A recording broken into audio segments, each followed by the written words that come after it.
Merci, Président. mbokk yi nuyu naa leen messieurs les ministres maa ngi leen di nuyu yéen ak seen délégation monsieur le ministre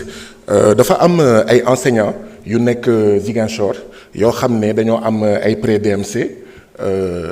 te boobu ak léegi jotuñu seen xaalis te ñaari weer ñetti weer a ngi ñu ngi leen di dagg te jotaguñu seen xaalis en tout cas jusqu'au 27 janvier bindoon naa la d'ailleurs question écrite ci wàllu boobu jusqu'au 27 janvier jotuñu woon seen xaalis te ñu ngi ubbi seen compte CBAO donc bëgg naa xam lan mooy problème bi ak naka lañ koy régler monsieur le ministre une divergence ci rapport bi dama gis ñu bind le secteur bancaire soutient bien l'économie ñu attribuer la baat boobu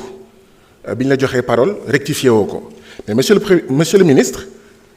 telle n'est pas la réalité le secteur bancaire ne soutient pas du tout l'économie particulièrement en zone UEMOA où en fait les crédits qui financent l'économie sont inférieurs à 25%. Or, dans les autres pays d'Afrique subsaharienne, ils sont à plus de 60%. Et dans d'autres pays à travers le monde, ils sont à plus de 100%. C'est lié au franc CFA. C'est pour ça qu'on disait pour la souveraineté monétaire France dégage. C'est pourquoi le programme de PASTEF disait clairement il faut sortir d'une manière ou d'une autre du franc CFA. Donc ce n'est pas exact, de mon point de vue, de dire que le secteur bancaire soutient bien l'économie. Monsieur le ministre, banques yi ñooy ñan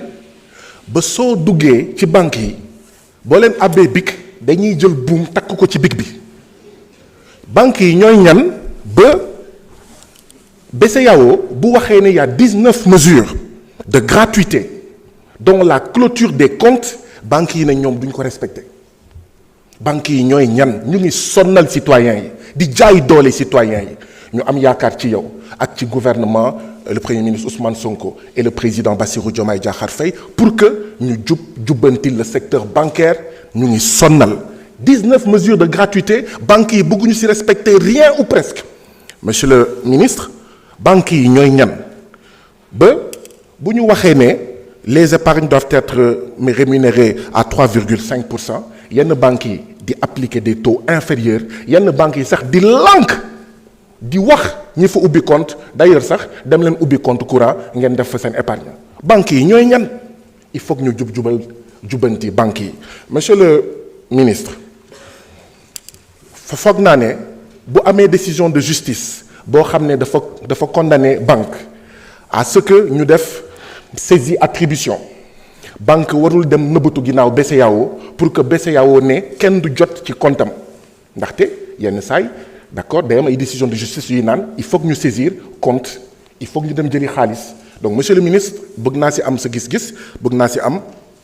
ci fànn boobu ngir loolu itam ñu mun jàppale ñi nga xam ne ñoom ñooy citoyens sénégalais yi monsieur le ministre syndicat yi nekk Crédit Mutuel du Sénégal nee nañ scandale sur scandale du ma ko filim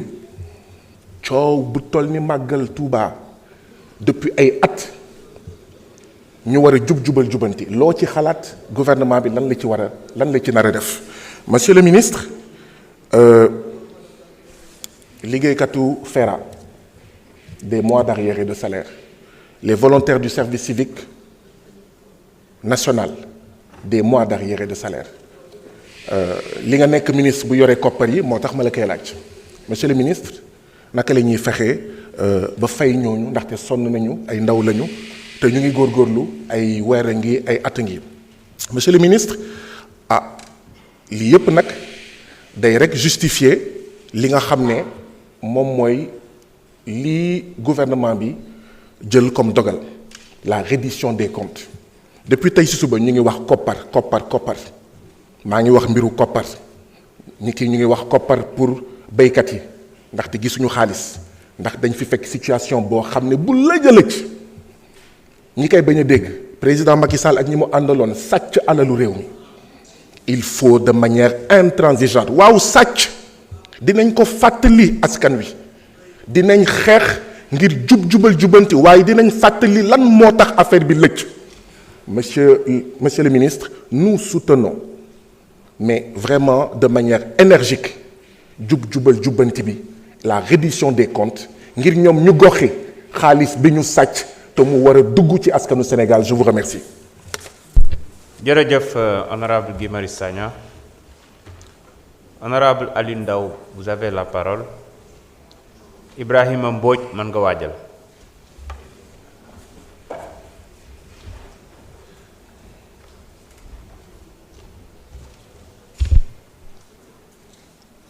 Asalaamaaleykum, Monsieur le Président, maa ngi lay nuyu. Di nuyu Monsieur le ministre des Finances, Monsieur Diba. Di nuyu Monsieur Abbas Sall, ministre du Travail. li may njëkk a tàmbale mooy li ñuy wax déclaration de soupçon yi nga xam ne banques yi dañ leen ko teg ak yeneen assujettis li may laaj monsieur le ministre mooy est-ce que banques yi notamment les banques étrangères est-ce que ñu ngi respecter cette obligation de déclaration de soupçon parce que man sama expérience personnelle may na ma gis ay fonds yu am doole lool jaar ci ay banques te banques yi mësuñu ko déclarer des milliards mësuñu ko déclarer beneen bi mooy est-ce que BCEAO pouvoir de sanction bi mu am sur les banques dans ce domaine-là est-ce que mu ngi koy appliquer comme il le faut parce que xam nañ ne blanchiment fi muy ëppee doole mooy les banques dans les banques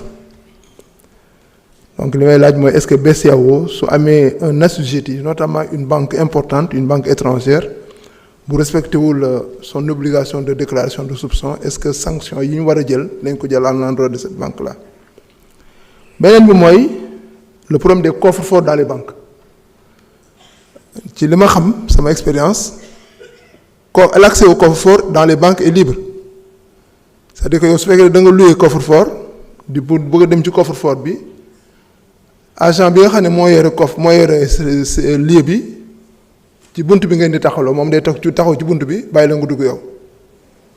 donc duñu xam lu nekk ci coffre-fort yi parce que une histoire récente un dossier récent a montré que découvrir nañ 3,5 milliards bijoux à valeur 3,5 milliards dans des coffres-forts est-ce que jarul nag ñu commencer réglementer l'accès dans les coffres-forts parce que lu ne mën nañ ko drogue sax mën nañ ko fa denc lu ne mën nañ ko fa denc donc je pense que il est à mon avis impératif que ñu réglementer l'accès au coffre-fort beneen bi mooy héritiers yi nga xam ne dañu am seen mbokk bu am un compte bancaire war a accéder au fonds coono bu métti li ñu daj ñaanalu ma ko kenn ci ñu toog mu am koo xam ne am nga mbokk papa wala yaay bu am compte dans une banque yi dinañ def tout pour bañ a fay xaalis bi te koo xam ne dafa liggéey ba yàlla moom ko mu jëloon xaalisam dugal ko ci comptam ay njabootam ñëw pour jot ci xaalis bi mais c'est la croix et la bannière vrai parcours du combattant la façon kër dañu ko laaj parce que loolu aussi monsieur le ministre il va falloir que